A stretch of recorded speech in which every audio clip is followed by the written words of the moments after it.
Hi everyone, Carmel Ecker here, single parent empowerment coach from Speak Now Coaching, and today we are talking about job hunting and resumes. And I see lots of posts about this in Facebook groups, on other social media platforms, and so I just thought, hey, I know someone who's awesome at helping people with this.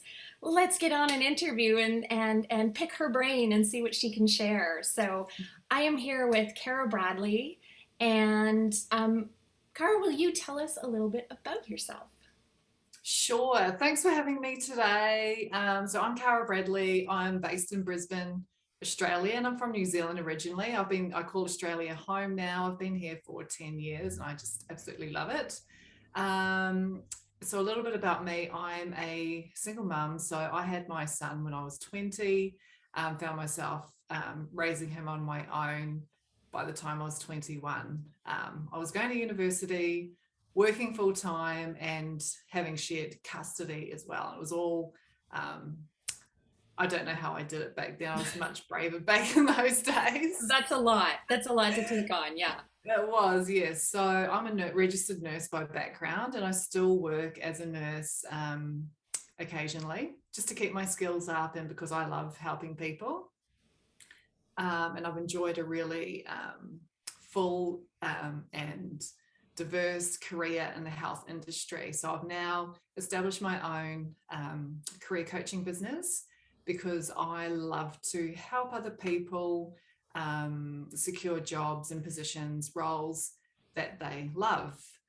We spend a lot of time working, and we want, at the bare minimum, we want to at least enjoy or going to work in the morning.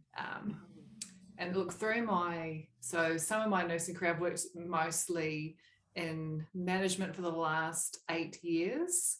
A majority of that's been in the back end. So doing a lot of recruitment and onboarding and interviewing for people, for nurses to get roles. So you've seen And a lot of resumes, yes, I have. And it's a look, lot it's of something bad resumes. I love them. I love to write them. So the good thing about resumes is that, look, writing them is a skill. It's not a talent, it's a skill. So we can actually learn how to write them properly.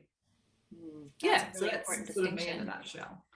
Yeah, that's a really important distinction because people can get in the headspace of, oh, like I'm not a good writer. I can't write a good resume or write a good cover letter. But Mhm. the reality is that you don't have to be a writer to have a great resume or a great cover letter. No, no, you don't. You absolutely don't. I think some of the where people get stuck is putting everything in, or putting too much in, not putting the right things in, and misrepresenting themselves. So they're not presenting themselves properly on paper. So then they can't have an interview, and then they can't speak. So we all have our different skills. Some of us are good at writing, some are great at speaking, um, and sometimes we're stronger in one area than the other. And so if we're good at speaking but not so great at writing, if we don't give ourselves that opportunity on paper, because that's the first thing that a recruiter will see is your application, your written application, because they want to know that you do have a good grasp of language, you can do as instructed. So if they've asked you to write a cover letter and a resume, they want to see that you've done both those things. And they just want to see how you structure your thinking. Right. You can tell a lot about people from the first glance at their resume. Mm.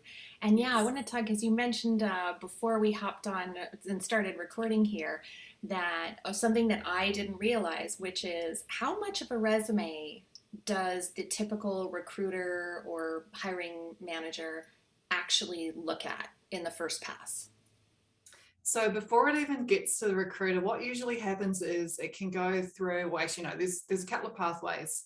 So you could upload your application into a database, and the database will skim through it, and they'll just chuck anything that doesn't have the keywords that are listed in the application.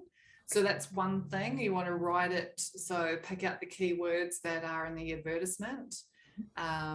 or key selection criteria, they're sometimes called, and write some of those weave them into your resume and cover letter. And if it gets through that, then it usually goes to an assistant of some sort, like an administration officer or a recruiting officer, and they will then screen. And they'll usually do that by just online. Some people do print them out because they like to have that piece, even though it's a digital world they live in, people like to have a piece of paper that they can read and highlight and write things on. And then it'll go to the actual recruiting manager to make the final call. But if it gets through the database, when it gets to the first sort of recruiting officer, they'll look at the first half of the page. So I don't have an A4 page here, but so if this is your page with your resume on, they'll look at this bit here, right, and nothing more, just to screen. That's not a lie. So you kind of want to pack a punch in that first. You kind of got to wow them, right? Yeah, you do. So some mistakes I see is people will have a great big, their name huge as a header. Look, it's good to have that there, but it doesn't need to take up. So if you think just that little piece of real estate on the paper, that's all you've got. Some people have giant photos, which that's, look, I'm either way. If you want to put your photo in, great. Make sure it's a professional headshot. I mean, you can take it yourself, but just make sure it's got your head and be careful of what's in the background. Yeah. And just be looking straight on with a smile. Yeah. You want to have your details on there, and you want to have, so it depends where in the world you are. They call it career objective summaries or personal statements or personal summaries, professional summaries. It's a small snapshot about you and what you bring to the organization. So I always advise people to, not what you want to get out of them, about what you bring, about what you offer. Because a lot of people say, oh, I want to come and I want to learn and I want to grow, and that's great, that's fantastic. But when you've got that small space, it's about what do you bring to what do you bring to your role. They're all going to be asking themselves, what's in it for me? Every time they look at a resume, what's in it for me? What does this person bring to this job? Like, yes. Once you, maybe in the interview stage, you can start talking about what you want to get out of the position, yes. But you need to sell them on how awesome it's going to be having you in their organization. Exactly. Yeah. So I usually just pick 3 things. So this is my experience. This is what I can do.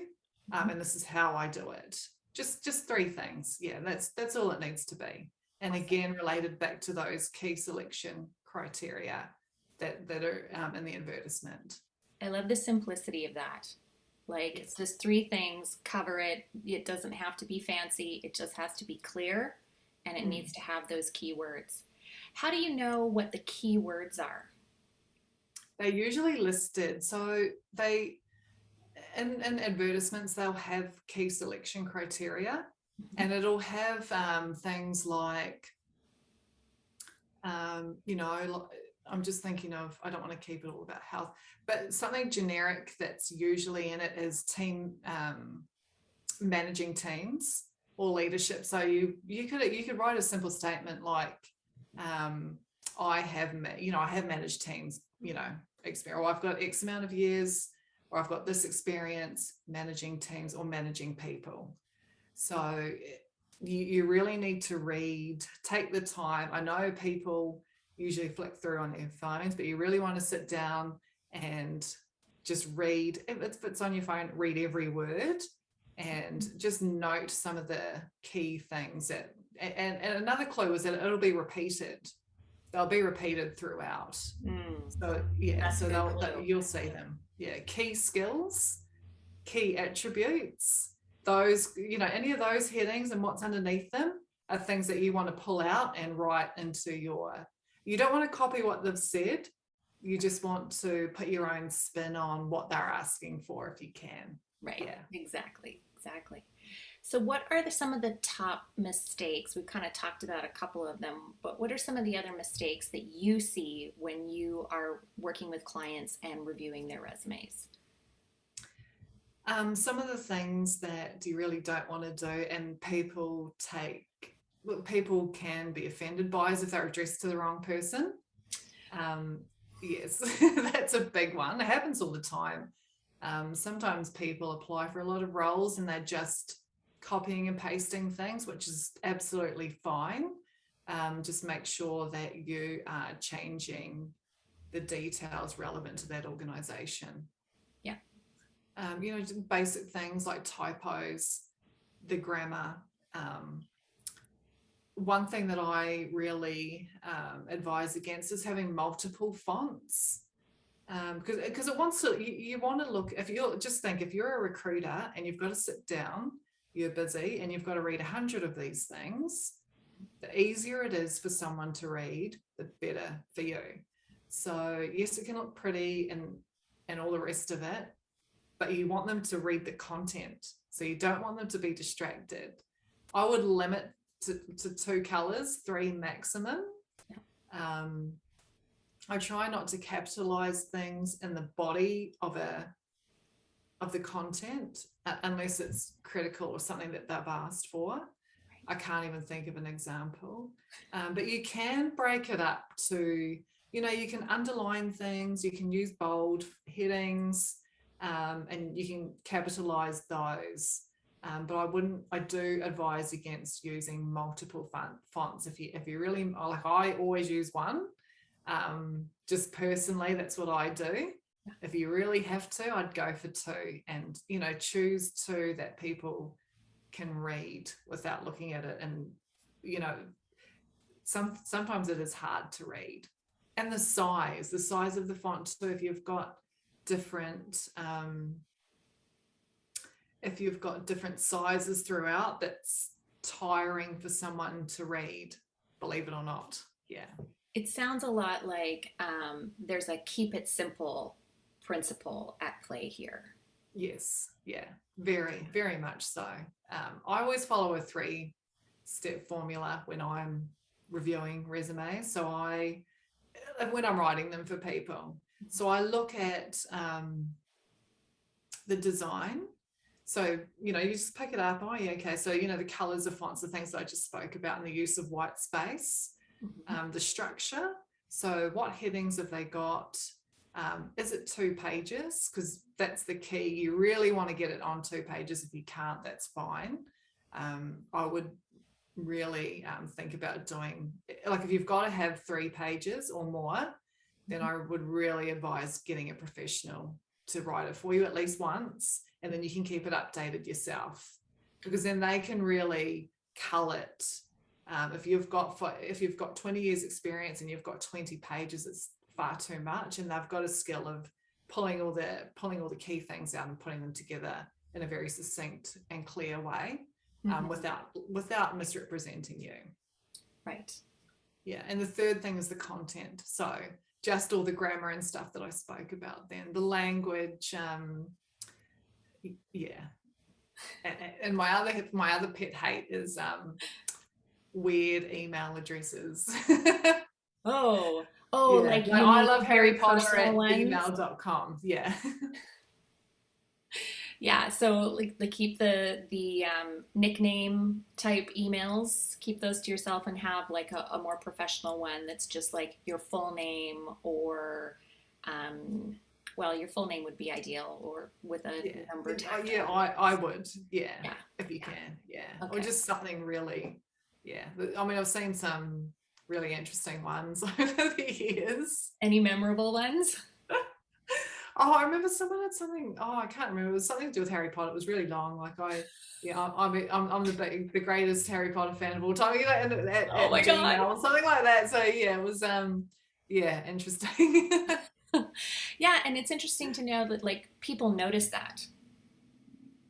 They do, right? Yeah. That they're like, interesting. Yeah.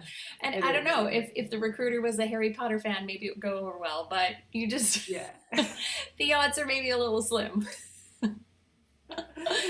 Now, we've been talking about resumes, but there's stuff you need to do way before you get to the resume phase. So when people are looking for work and maybe they're not sure what they want, like what do people need to do before they even start looking for work? Um, that's a great question. I always suggest sitting down and having a good think about what it is. So, why are we applying for a job? Are we returning to work? Am I unhappy in my role now? Why am I applying for a position? So that's the first thing. The second thing is thinking about it's very competitive, and it changes a lot all the time. There's a lot of different roles out there, so there's great opportunities. And I sometimes think people can get overwhelmed by the whole process. So like there's multiple recruiting databases and websites and all sorts of things. So what I recommend is people sit down and think about why they want the role, what can they commit to? So if we're returning back to work, what are my hours? What can I do? When can I work? What am I willing to sacrifice? So there's always an element, particularly for single mums, and generally, and this is just completely general for women because they have most of the time have the responsibility for the running the household and family. Most of the time, it's completely general statement. Yeah. So what are we willing to sacrifice? So the time, the resources, and I think we need to think about what am I willing to accept? So what can I take home? So if I'm going to get paid $100 a week and I've got to pay $80 in daycare, am I happy to have, or childcare arrangements, am I happy to have that $20? And how long can I sustain that for? So really having a good think about all those sorts of factors. Who's going to, can I work, which hours can I work? If the role's here and the kids are an hour drive away, can I do that? Can I sustain that? So if we know all those things before we approach the job seeking process, it puts us in a good position to cull the roles that we can't do, apply for things that are a bit more realistic to our situation at the time, and then be upfront with employers about it. And having to talk to the family too. Like, I might need a bit of help here and there, or kids, we're going to have McDonald's every night of the week because I'm going back to work and I'm going to be tired. Just little things like that, because it's very overwhelming. And if we haven't done that preparation work up front, and we could apply for 10, 20 jobs and not get any, or we might have interviews and then we can't commit to them. So because of our own personal arrangements. So if we know those things up front, you really, I see it all the time, people really feel more in control of the process rather than, I'm getting rejected, or because then they're not applying for those roles because they know that they can't do them, so, and that's my main thing is a preparation. And what I also advise people to do is if there's a contact number on the position, get on the phone, call them and have a chat, and then see if that fits your situation. If it does, great, then go for it, get into it. But then so you're not wasting your time, not so much for the employer, because that's the name of the game. Do you know what I mean? You could get 100 calls from people and you just give them the information and they make that decision based on their situation. Right. Yeah. And they probably don't get that many calls. People just apply for jobs. And do people really call up very often? Some do. And look, for me, if I'm on a panel, I usually remember if someone's called. Yeah. Because they usually ask some meaty questions like, where is the role? What are the hours? Is it shift work? And then they ask something about, what will I be doing on a day-to-day basis? So those for me, like I usually remember those ones because I know that they're serious. If I take the call, I know that they're serious, and I'll take the time to give them all that information so they can make a really informed decision about whether they need to apply or not. Right. And that, that kind of maybe has a double impact of, you've connected with this person already. They're going to remember you probably. So if you do apply, you're hopefully going to be, oh yeah, I remember talking to that person. Yeah, you do. It's good for if you're looking for a role and um, you've spoken to someone, because even for you, then that breaks down that another barrier. So you could walk into, if you have an interview, you might walk into a room, there might be 3 or 4 people there. But if you've spoken to one, it's one less new thing that you have to learn. It's like it can help some people. Yeah, yeah, that's awesome. Plus, you never know, like, it's good to connect with new people. We've all been cooped up at home in We some have. cases for a while. We So a will little, be for a bit longer, I think. yeah, so a little extra human connection can't be a bad thing. Exactly. Now, once you've figured out like what your intentions are for getting a new job, really sit down and decide what it is that you want and what it is that you can commit. What can you do to make the actual job search easier? I always advise people to put things on to get it automated. So you can do that through LinkedIn and other job seeking apps and websites such as Indeed. We use Seek here in Australia a lot. And go on there, create a profile, set up what you're looking for, put your skills in there, put your resume on there if you want, and then sign up for notifications. So you're getting them, and then you're not spending all your time actually searching. My only just some advice around automations is that you might want to broaden your search as well. Like if you're looking for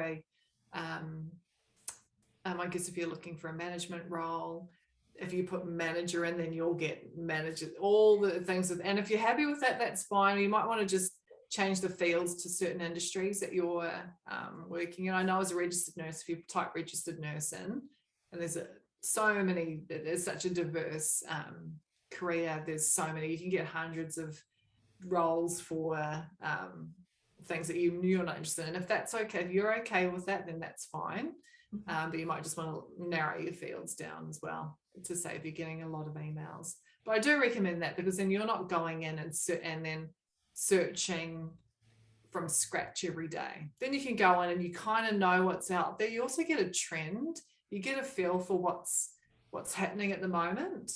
Like I know in the health industry, there's a lot of roles for pharmacists and other health staff for setting up COVID clinics for doing testing and immunization. So that's very popular at the moment. So you just get a feel for what's out there. Mm-hmm. Now, if there's someone who's been off work, they've been a stay-at-home parent for a while, and they're getting back into the workforce, I know that's one type of client that you have. What what are some things that they can do to kind of beef up their resume? Because I know that like when you're going back into the workforce after a bit of an absence, there's this awkward like, are my skills relevant? Am I like, are people just gonna like look past me because I've been home with my kids for 2 or 3 or 5 years or whatever it is? Mm. First of all, be very kind to yourself. I love that. I love that. Be very kind. That's the number one rule. Be kind to yourself and give yourself some love, because going back to work after a break it's a big thing. It's actually a life-changing event. I'm not sure. Look, it goes on and off the top 5, and with public speaking and all the rest of it, and moving home for the most stressful things. So be very kind to yourself. I think, again, going back to that preparation, what can you do?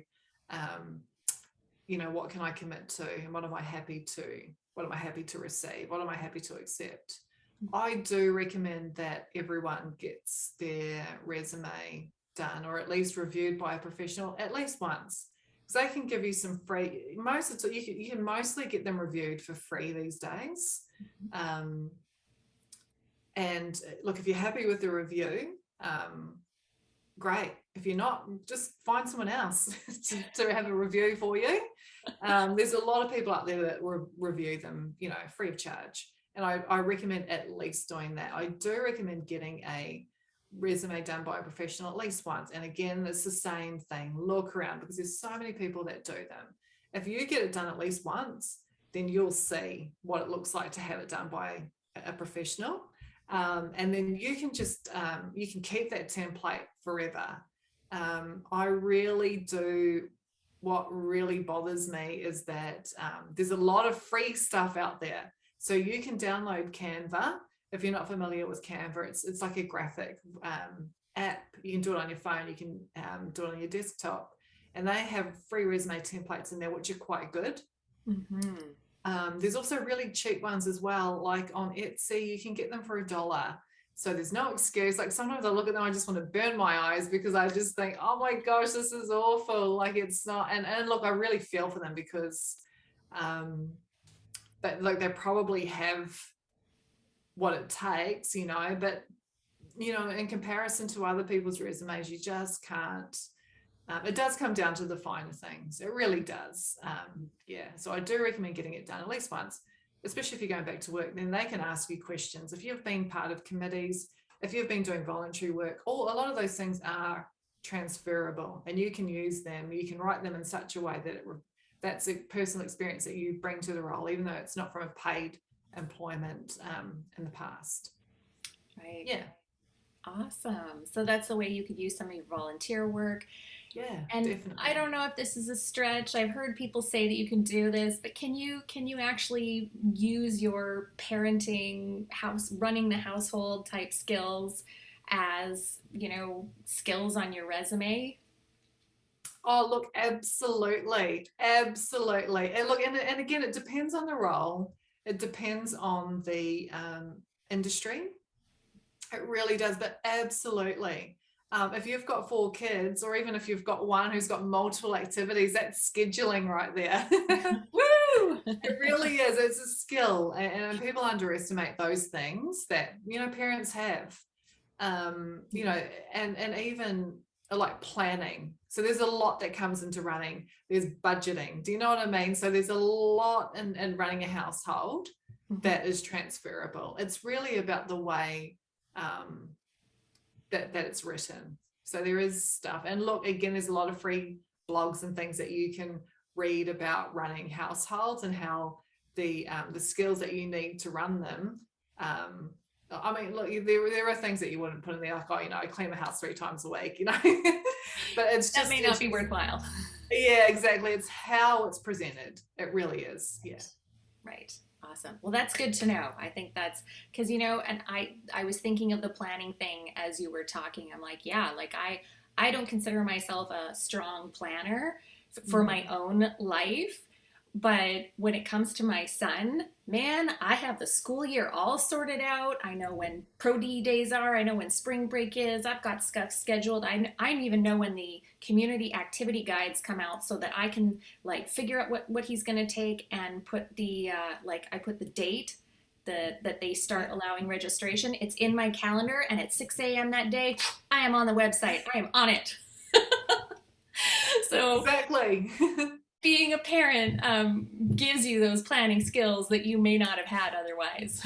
Absolutely. And the problem solving as well. There's a lot of problem solving. And it's things that come up that need to be dealt with right now. So it's all those kinds of logistics as well, ferrying people here and there, and events and all sorts of things. Yeah, there's a lot of things that you can pull out from your parenting experience. Absolutely. For sure. Awesome. That's so great.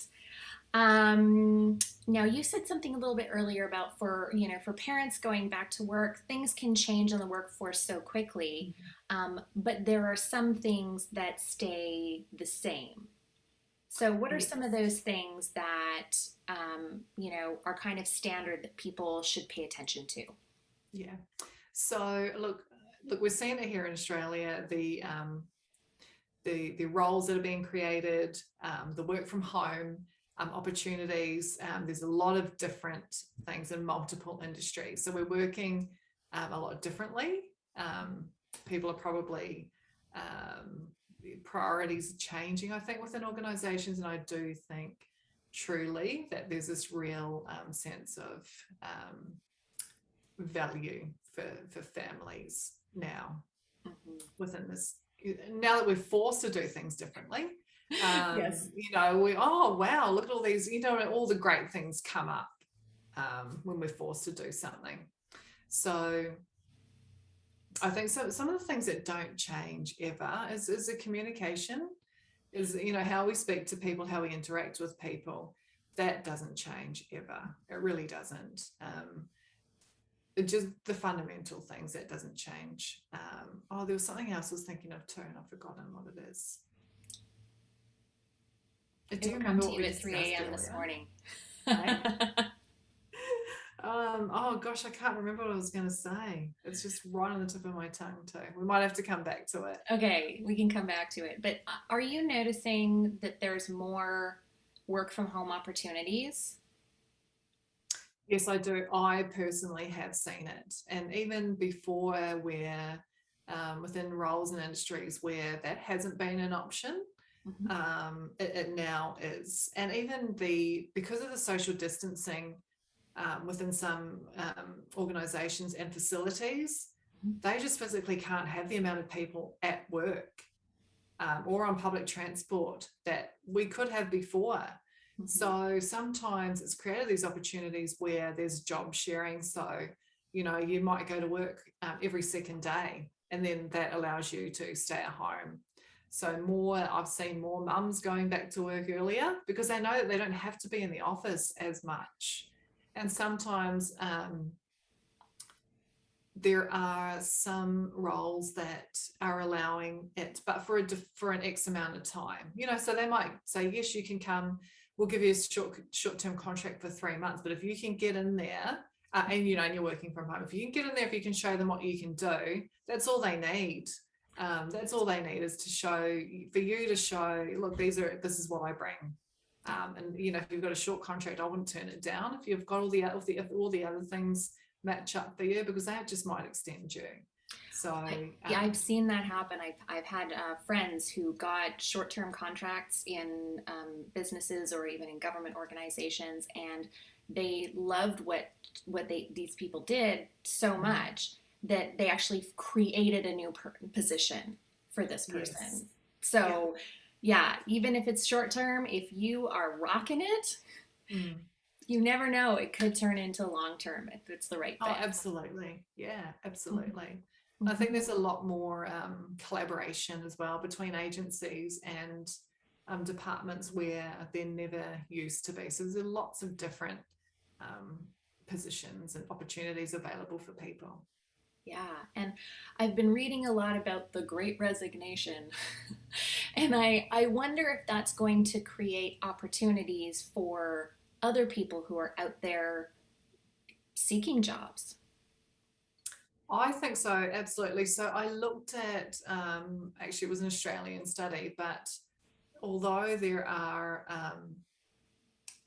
some of the trends are that people who used to move around a lot are staying in positions because of this job security it offers. So that is actually allowing people to apply for higher roles. And again, so if I'm just a baseline in a baseline position, I go to work Monday to Friday, and then a management position comes available, I might not want that because it's not permanent, or it's for a 12-month contract, and then I don't know about that because I've got this permanent position here. So people are staying in their positions, which is creating different opportunities at higher levels for some within some industries. Wow, that's very cool. It is cool. And the other thing as well is that although there are so people are staying put, so applications are actually lower. So you've got more of an opportunity now to apply for a role and get it. But even if you don't get it, to apply for a role and have an interview, whereas before it was a lot more competitive. So the applications have just really slowed down. Right. All good news for someone who's looking for work right now. Yeah, there's a lot of opportunities out there. There really is. Yeah, that's awesome. I'm for one am so happy about the The outcome. I mean, the pandemic sucked, let's be honest, but the transition to work from home, there being more work from home opportunities, this whole thing proving that we can do the work from home. I Yes. remember being in the office and feeling like I was run off my feet trying to get my son to daycare and then get myself to work and then get back to daycare and then get home, and it just felt like I was on a treadmill, and it frankly sucked. Mm. Yeah. And so that's part of the reason I quit my job and started my own business. If I'd had a work from home position, I don't like, I might not, the whole starting my own business might not have looked quite as attractive. I think I still would have done it because I love what I do, but but it creates a greater sense of ease in your life when you're not rushing from place to place to place to place trying to make it all happen. Oh, absolutely. And same. I have left roles in the past because I couldn't manage the childcare arrangements. And although I wasn't a nurse and I had an administration role at the time, I couldn't keep, I just couldn't do it. So look, I think now that we know what we know, we've been forced to do these things and make these changes. I'm really happy for women to and parents to have these opportunities, because I certainly know that there are things that I wanted to apply for in the past, but being on my own with my child, I could not do it. Whereas I think things are a little bit different now. And I probably, if I had those same opportunities back then, I probably could have done those things. But look, it all works out for us anyway. But I'm just really happy that there's a lot more different opportunities, and that we're not all forced to be working within the system and structure from Monday to Friday in these hours, in these places. So I think, like, I just love it. It's great for people. It really is. Yeah, it'll be interesting to see what happens in the workforce over the next couple of years. There's talk of different structures for work, so like 4 on, 3 off. More work from home. Some people really like going into the office. Some people don't. I think that there's more opportunities for flexibility going forward if employers are willing to be innovative. I think so too. And I mean, aside from the environment, it's the impact, the work environment, it's the impact on the environment. Like, you have so much public transport running at those times. And now a friend of mine who catches a train to the city every day said most of the time it's half empty. So they're cutting down on services being run because they don't need as many, because people aren't piling up going, and even the motorways, look, they're still busy, don't get me wrong, but there's times when they're not as busy because it's just not the people commuting. Yeah, yeah. Yeah, I so think it's having that impact on our physical environment too. Yeah, well, it was pretty amazing to see the impact on the environment when everything shut down, and it was like, people could see the Himalayas for the first time in 20 I years or something. I don't know. know what it was, but Yeah. people experienced it was a very clear change that happened as a result of people being forced to stay home. And can we structure our world intentionally going forward so that we don't go back to those smog laden cities where maybe some people go to work, or people only go to work, like you said, part time, or, and we just have less impact on the environment. I truly hope so. I truly hope it's here and it's a thing, and that it's going to stay that way and we won't go back. I think we're too advanced in our thinking now as a civilization Mm. to then take those opportunities away. Yeah, yeah. Especially that there's tons of movies out there, documentaries about how, we've got to make a change now. Well, I feel like this is the opportunity. Oh, me too. Absolutely. I hope so. I'm Yeah. really hopeful. Awesome. Well, thank you so much for sharing everything that you shared today, Cara. It's just Oh, thanks for having me. beautiful. You're wonderful, and I love what you're doing to help people really put their best foot forward on paper. And go out and find work that works for their lifestyle, that is meaningful Yes. for them, and Mm. giving them the best chance to actually get those jobs. And I Mm. know you have some free stuff. I do. So where So I can have people, yeah. look, you can find me on Instagram. So my handle is Cara Bradley at .co. So it's just at carabradley.co. And I've got a link tree there. So look, I've got a couple of freebies. So I've got a resume checklist. So it's all the do's and don'ts. When you're overwhelmed, it just gives you like, do this, don't do that. So, you know, just the fundamentals. It'll give you a starting place if you're going to go it alone. I also have a guide for writing your objectives, so your career objective summary, your career profile guide, personal summary, whatever you call them. And so it's just that little statement that we mentioned. So I've got a framework to step you through that, and some examples that you can use those and just put your own spin on it and use your own words within those examples. But it's got some good clear structures, which I actually use them still to this day. The way that they're written, I still use it. So I've got those two freebies which you can just grab from my link tree in my Instagram page. Awesome. And then I think you had a discount or something. Yes, I do. So I've got a discount code. So if you use the code PROGRESS, so PROGRESS. So again, go to my link tree. It says book in for a mini coaching call. If you go there, you'll get you don't need to book in for a call. It's just the easiest way to do it. So you'll get an email and then you put the code in PROGRESS, and then you'll get an email telling you exactly what to do. So that's for a 20% discount. It doesn't expire. I only give it out now and again. So you keep hold of that, and I know where it's come from. So just put that in there and you get a discount for 20% off.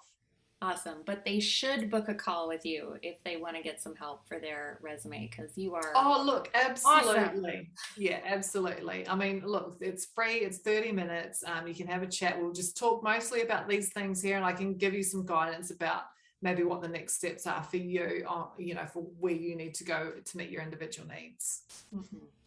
Awesome. Awesome. Thank you so much, Cara. Oh, thank you. I've enjoyed it. And good Yeah. luck to everyone. Yes, yes. You know what? With a little bit of help, people can get whatever they want. I firmly believe that. So I do too. Yeah. Yeah. Yeah. Awesome. Well, thank you so much. Thank you.